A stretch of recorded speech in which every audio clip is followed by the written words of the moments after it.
Every little pressure we shift down because we don't know the help of God. The outward man perishes. I may lose my certificate, but I will not sleep with this lecturer to get an A. I better not graduate, but I will stand with God. And you don't know, certificates don't make men. I know many first class people who are looking for job for the past 5 years. Men don't make men. In this kingdom, only God makes men. I had a friend whose father was one of the biggest directors in this country.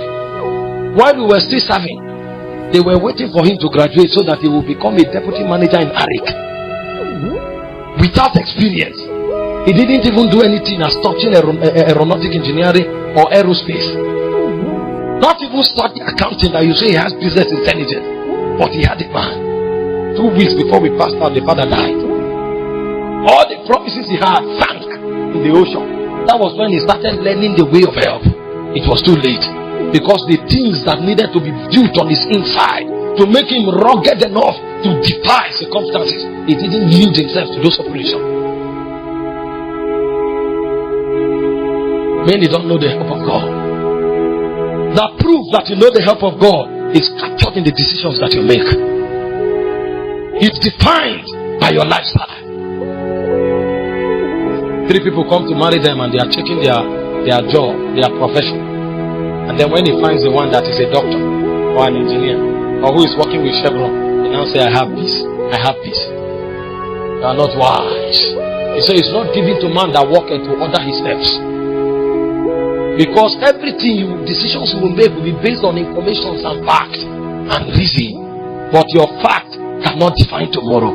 Because tomorrow is outside the boundaries of the information that you have. It's only the spirit that is eternal in nature that can judge the future and tell you to decide now because he has traveled into your end. He'll choose a man because he walked with Chevron, but you don't know his lifespan on earth is remaining 3 years. The one you rejected today because he's wearing slippers is 3 years from now that God wants to promote him. Because help does not come from the north, the south, the east, or the west. It cometh from the Lord. And by the seasons of his ordination, the windows that revolve over the circumference of his destiny will open in 3 years. And that's when the angels will be mobilized from heaven. So your life will be defined with him after 3 years. And that man has 50 more years to live. But you choose the Chevron guy because you judge by the sight of the eye. You don't know the help of God. The reason you see men go through the wilderness and leave everything that man calls Jewish is because they know the help of God. It's an ability in God that men have confidence in. And they are willing to yield themselves to those abilities to define their essence. Our light affliction, there for a moment. He said, though they work for us an exceeding weight of glory. That's why Paul can go to a city even though he knows that he will be stoned. That's why Paul can be stoned to death and he rises up after the saints pray for him and resurrect him back to life. And then he will stand up with those injuries and he say, let's go to the next city. What do you mean? Don't you take breaks? Are there no holidays in your work? There is a burden in his heart. He said, necessity is laid upon me. Woe unto me if I preach not the gospel. So long as there is breath on his nostril, there is an assignment that must be fulfilled. For that assignment, he is willing to drop his legal certificate and walk from street to street in wilderness and in places of lack and want so that the gospel can be preached. That's when life gains definition. The immortals don't judge you by the number of cars that you have. They judge you by the amount of life you pour on the altar for the fulfillment of that which God wrote concerning you before the foundations of the world. But a man will never go in the direction of purpose and calling unless he understands the burdens in the heart of the Father and he has assurance in the help of God. And on the strength of that assurance, he can make sacrifice even of life to see that thing comes to pass. Many Christians don't know the help of God. They think the help of God is what they prophesy on altars. Give, and then tomorrow you will receive a blessing.